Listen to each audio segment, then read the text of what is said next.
can you hear me? Be quiet then. Thanks a lot for organizing this. I want to thank you, Prime Minister. I want to thank the Foreign Minister, the Minister of European Affairs, the Defense Minister. Probably I'm now missing ministers. Pierre von Dier, our Supreme Allied Commander Transformation. Tarja, Assistant Secretary General. Radmila, Deputy Secretary General. The President of the Senate. Thank you all for being here and taking time. This is a reception, so I will be brief. We are here to connect tonight. We are here to compare notes. We are here to do business.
Allow me to extend a special warm welcome to our colleagues from the media who will be joining us for the opening 3 sessions this morning.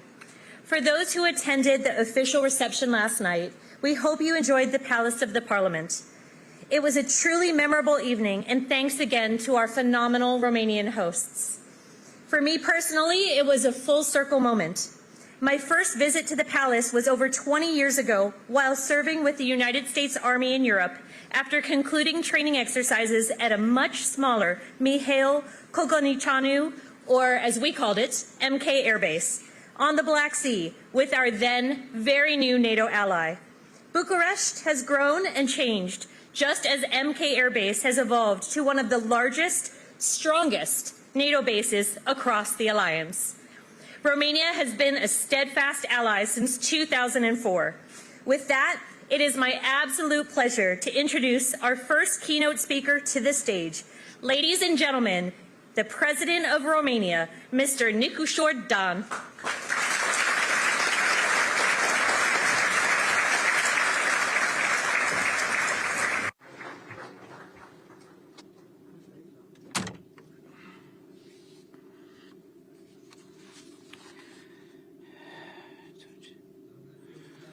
Secretary General, distinguished guests, ladies and gentlemen, I'm very happy to be today at NATO-Industry Forum, an edition hosted by Romania and organized by the Allied Commandant for Transformation and Division for Industry of Defense Innovation and within the International Secretariat of NATO. First of all, I would like to wish welcome to Romania, to Bucharest, to all our guests this time and in any other occasion. The topic of the current edition, rearming NATO, innovate, accelerate, sustain, it's especially relevant considering the context of the latest period, which unfortunately obliges us to talk more and more about rearming. All the threats and challenges we are confronted in present, from the war in Ukraine up to the cyber threats and the hybrid war, all these remind us that peace and security are never guaranteed. That's why rearming is not a choice, it's just a need, a necessity. And it is not NATO's or Romania's choice, the choice of the other states of NATO, but a necessity. The role of the alliance is to protect the peace, and our responsibility is to deter any potential aggression and to be sure that our armed forces are capable and well trained to counteract the threats we are confronted with. There is a continuation of the illegal war of Russia against Ukraine at the borders of Romania. And for that, and for us, for the other allies in the eastern flank, and for NATO in general, the aggressiveness of Russia beyond Ukraine by recent intrusions of the Allied airspace and by diversifying the hybrid attacks is an additional evidence that we need to be prepared. We need to remain united and to have a position of force in a solid and credible posture. The commitment of the alliance and we trust that the NATO and also the others, the allies from the other banks of the Atlantic are committed to defend any inch of the alliance. We, the European alliance, need to assume responsibilities in defending the continent. That's why we need to consolidate the defense ministry, the national one and the transatlantic one.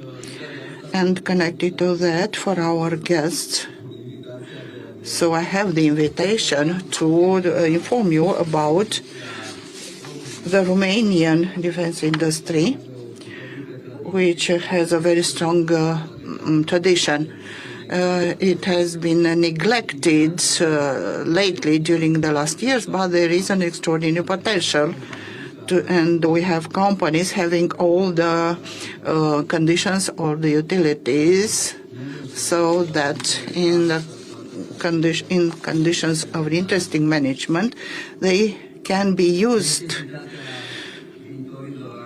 for increasing the defense industry in Europe. In NATO summit in Hague, we made the decision to increase significant investments in defense in order to reach 5% out of the GDP up to 2035. Romania has 2.24 in 2025 and will spend this money and will maintain the ascending trend, which is directly correlated with the security threats. But this decision represents only the first step in order to reach our goal. We need to have money, and we need also to spend this money in order to produce military equipment. And also a key element for providing a credible deterrence and efficient defense is to work jointly to manufacture the equipment needed by the Allied armed forces, to collaborate between states, between governments and private media for the defense industry that favors innovation and capitalize on the emerging technologies, and to have together with our partners the interoperability of the systems that we are using.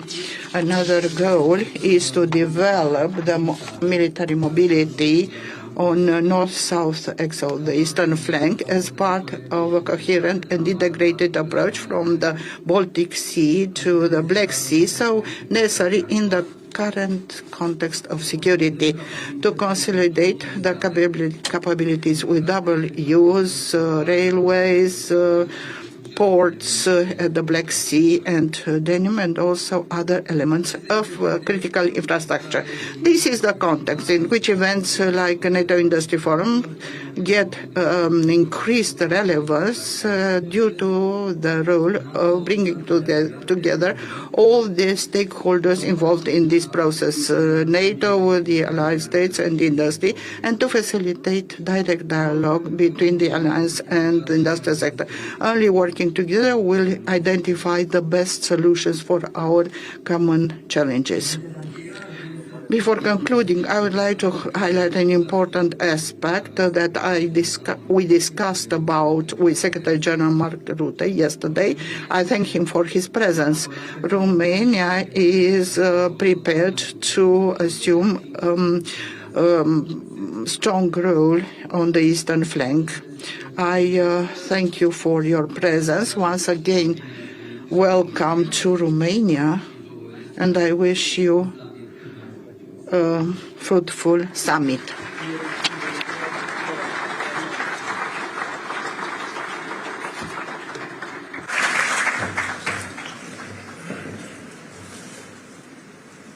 President, thank you for that message of the extraordinary potential here today. Only through working together will we identify the best solutions, as you put it. Secretary General Mark Rutte took the helm at NATO just 13 months ago and has arguably led one of the fastest ramp-ups of allied defense spending and production, or as he has coined it, a quantum leap in our collective defense. His energy, optimism, and commitment are contagious. It is now my great pleasure to introduce His Excellency Mark Rutte, NATO's Secretary General.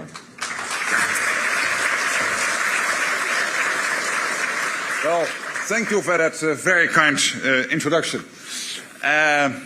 President Dan, dear Nico Shore, ministers, excellencies, ambassadors present here, Admiral Van Jay, dear Pierre, ladies and gentlemen, good morning to you all. And first, let me thank you, President Dan, and Romania for hosting us here in Bucharest and for your lovely evening yesterday. And also a special thanks to Pierre and Tarja and your respective teams at Allied Command Transformation and NATO headquarters for co-organizing this forum. Thank you so much. And many thanks to all the industry executives for joining us. I'm really pleased to be here. This is such an impressive crowd. I think this is, Tarja, one of the biggest events in the context of industry and NATO we have ever organized. So thank you all for being here. You, the business and industry executives in this room, are the industrial component of our deterrence and defense. And there simply is no strong defense without a strong defense industry. Sometimes it is that simple. Many of you were also in The Hague at the NATO summit and the NATO Summit Defense Industry Forum we organized in the context of the summit. I believe the whole summit in The Hague, including what we organized in the context of industry, was historic, it was successful, and we took important decisions to make NATO much stronger. And the President already mentioned a few of them. Because at that occasion, NATO leaders decided to invest 5% of GDP in defense by 2035. 5%. And we all know that's serious money. That's serious spending. But it is what we need to stay safe.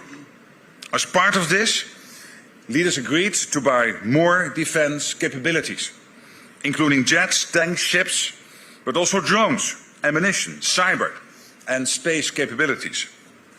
We are now turning these decisions into action. And for this, we need you. The open dialogue between NATO and industry will be essential as we deliver on these commitments. We are making progress. You could even say we are making good progress. There's more cash on the table, and even more will flow. European allies and Canada are really stepping up, including Romania, indeed, which has plans to increase its core defense spending to 3.5% by 2030. But of course, cash alone can't provide security. We need the capabilities, we need the equipment, real firepower, and of course, the most advanced tech. Because the threats we face are real and lasting. Russia's unprovoked war against Ukraine is the most obvious example of the threat. But the danger posed by Russia will not end when this war does. For the foreseeable future, Russia will remain a destabilizing force in Europe and the world. And Russia is not alone in its efforts to undermine the global rules. As you know, it is working with China, with North Korea, with Iran and others. They are increasing their defense industrial collaboration to unprecedented levels. They are preparing for long-term confrontation. We cannot be naive.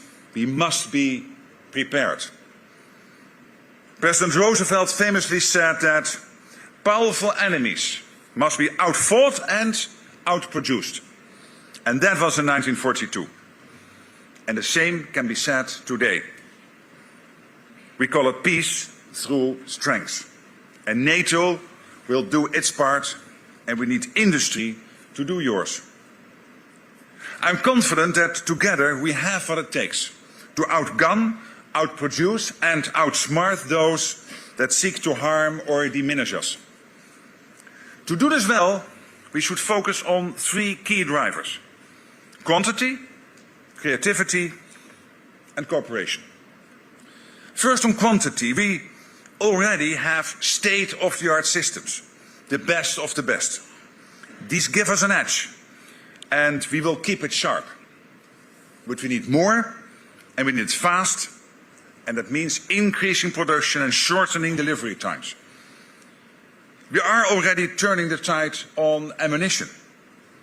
Until recently, Russia was producing more ammunition than all NATO allies put together. But not anymore. Across the alliance, we are now opening dozens of new production lines and expanding existing ones. We are making more than we have done in decades. We need to build on this progress in other areas, from high-end air defense and low-cost drone interceptors. Here, quantity is key. And this brings me to the second driver, creativity. This is about the power of innovation. To stay safe in the future, we need to outsmart our adversaries, drawing on all our strength. There are creative minds in this room, I know, from large and established corporations to small startups. We need what you have to offer. And we live in free societies where your creativity can thrive. So bring your ideas, put your ingenuity to the test, and use NATO as your test bed. We have the Defence Innovation Accelerator for the North Atlantic, or Diana, with a network of test centers and accelerator sites across NATO countries. We also have the NATO Innovation Fund, the world's first multi-sovereign venture capital fund. Through this fund, we invest in deep tech, dual-use technology startups that can support our defense, our resilience and our security. So we can help develop the next generation of innovators. The third driver I want to talk about is cooperation. This is NATO's bread and butter. It's also the reason for this NATO-Industry Forum. Bringing together the ideas, the assets, the industry of 32 countries across Europe and North America is powerful. And there's even more we can do when we work with our partners, including the European Union, Ukraine, and countries in the Indo-Pacific region like Australia, Japan, New Zealand and the Republic of Korea. We have so much to learn from each other. And by combining our efforts, we can produce more and increase innovation. It benefits us all. Dangerous times call for bold action. And this demands a degree of risk tolerance from all of us. As leaders take the political risk, industry is being asked to take some business risk. As you think of your shareholders, this may make you nervous. You are waiting for governments to sign long-term contracts, I know. And you're right. Sometimes governments need to do that. But I can tell you that when it comes to investing more in our defense, the political will is there. You heard the President, you know the decisions we took in The Hague. The political will is there, the money is there, the demand is there, and our security depends on it. So, as your business leaders, perhaps we can make a deal. On my end, I will continue to do all I can to urge governments to walk the talk and sign the contracts. And I promise we will do all we can from NATO to expedite procurement and keep supporting innovation. Tarja, Pierre, you are with me on this, I know. But in exchange, you need to be ready. Step up supply, expand existing production lines and open new ones. Don't let the fear of future surplus capacity keep you from meeting the real needs we face today. I have every confidence that what you produce will be purchased. There are great business opportunities for all of you and real benefits for us all. Because when industry steps up supply, the result is not only more security, also more economic growth and many more jobs. The defense dividend is real, and our mission couldn't be more worthy. So, let's work together to deliver a safer and more prosperous future for us all. Thank you very much.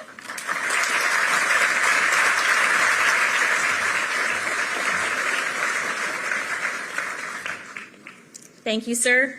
We heard it here. Quantity, creativity, and cooperation. Industry, use NATO as your testbed. So with that, it is now my great pleasure to introduce Admiral Pierre van Dier, Supreme Allied Commander Transformation. Admiral van Dier is leading the charge to make NATO a modern fighting force and redefining what that means, from integrating asymmetric solutions and new technologies into rapid planning and testing cycles to accelerating weapons procurement processes and charging ahead with NATO's digital transformation at speed. He's doing a lot, and he continues to build new bridges with traditional defense industry as well as our new commercial partners. Admiral van Dier, the floor is yours.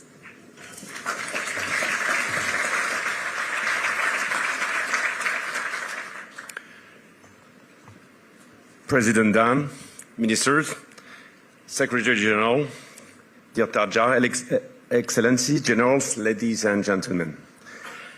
Secretary General, thank you. Before I begin, allow me to salute President Dan and our Romanian hosts for their extraordinary hospitality. Makes this event possible. It was a great endeavor.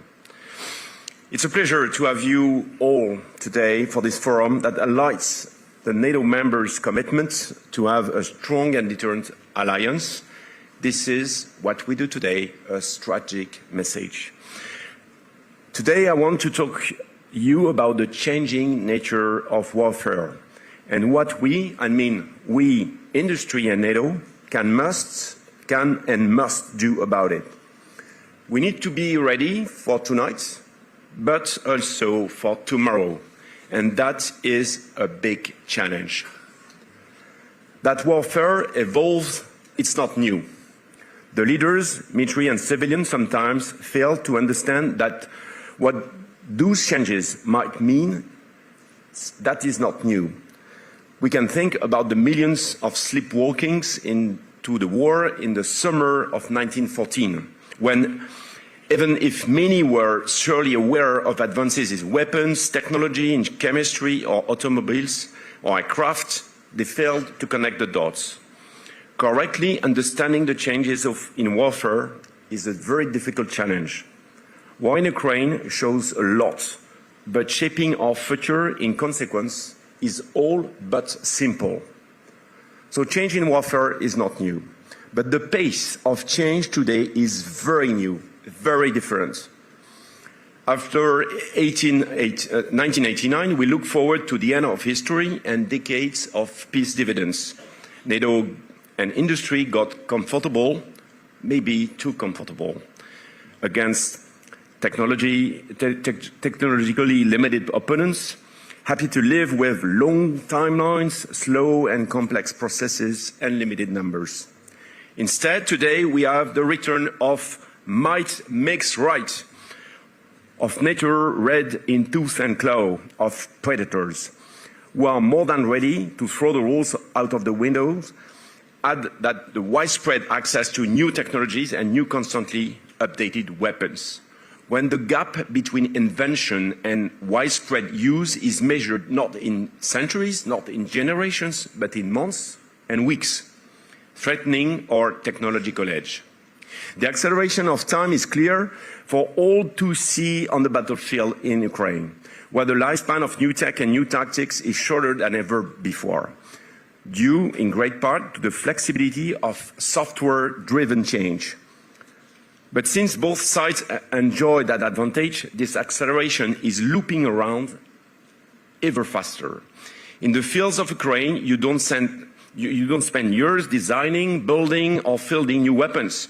You don't pull troops back to the front line, from the front line to train them in slow time on these new systems. Instead, it's like your phone updating while you sleep. Hey, prestos, suddenly you have new capabilities. What does it mean for all of us? If predictability is over, if the speed of change continues to accelerate, well, we need to move to a posture of continuous adaptation. We need to show we are able to scale up when necessary for mass with quick and affordable solutions, and simultaneously continue to developing the most advanced ones. We need to show that whatever is thrown at us, we can adapt at speed and hit back harder. That means understanding faster, of course. That means ensuring that we do so across all domains, especially space and cyber, as you said, Mr. Secretary General, where the effect of increased speed is felt more strongly. So, as you say, Mr. Secgen, industry is an essential part of NATO's deterrence. We must demonstrate we can out-innovate and do so faster than our adversaries, imposing strategic dilemmas and forcing our opponents to constantly recalculate their odds by correctly developing our weapon systems. By demonstrating that our industrial and innovation environment is more reactive, more agile, and smarter. Every time one of you develops something our opponents have not seen before, every time one of you develops something cheaper, something that can be both adapted or adopted faster, you are making NATO's deterrence more credible. So how we do that? How we ICT help you to shape NATO's future? So I would say through a mix of things. The first ingredient of this cocktail relies on real field experiments, where we bring together industry, innovators, and the warfighters to understand what is around the corner. Because we must remain grounded in reality. It's the bottom-up approach. It's what we did with the Task Force 6, demonstrating that we can bring out a USV solution in matter of months with a limited budget. Remember that we had 70 platforms operated during 1 month during the summit. Keeping in mind that all requirements were open to all kinds of solutions, we want to apply that same logic, that same approach to other problem sets. It's what we do with DIBAX that works on NATO's digital backbone, on CWIX that connects the CIS of NATO members. It's what we are doing with the counter drones with LCIX. The second ingredient is bringing a rational science-based approach of the future. If you have the ref, as the kid says, think about Matt Damon in the movie The Martian. He calls for science the shit out of this.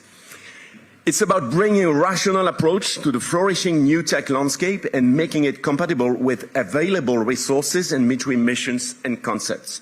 It's about taking advantage of the skills in industry and not-profit organizations' expertise in mission engineering. It's about how tech can contribute to accomplishing the mission. It's about using modeling and simulation, for instance. All of these ingredients are to shake as a cocktail to give life to the new tactics and new concepts that make 32 nations fight as one. It's what we do with multi-domain operations or with the cognitive warfare concept we are developing. It is also our efforts about NATO's digital transformation that aims to enable the scale use of connectivity and AI. So in conclusion, months ago, Mr. Secretary General, you outlined the path we can take together, based around quantity, creativity, and cooperation. You ended your remarks with a call to arms, and especially you call for us. So, yes, sir, we are with you, especially because faced with the magnitude and the speed of the challenges ahead, success can only be achieved by acting together. At 32, allies, NATO, and industry in the widest sense of the word. So let me end on that note. We hear you, Mr. Secretary General. We hear you, the nations. We hear you, the industry. You are big players, the large and the small, and so help you deal with this existential challenge. I thank you.